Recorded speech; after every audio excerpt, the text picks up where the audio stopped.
તમે જો અંતરજાળના વતની છો તો તમારા ઉપર દાદા વિમલનાથની કૃપા વૃષ્ટિ, વિમલનાથ દાદાની અમી વૃષ્ટિ અને વિમલનાથ દાદાની કરુણા વૃષ્ટિ સતત આપણા ઉપર વરસતી રહે છે.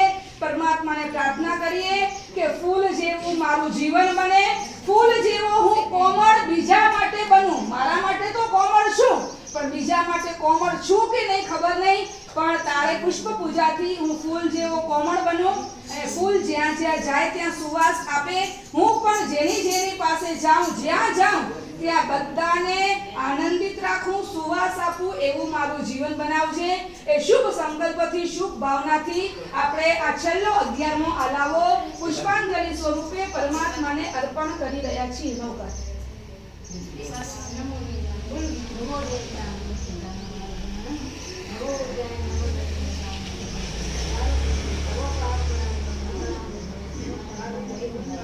ફૂલ નીચે ન જાય એનું ખાસ ખ્યાલ રાખજો. ધીમે ધીમે પરમાત્માના મસ્તકે પ્રાપ્તિ કરજો.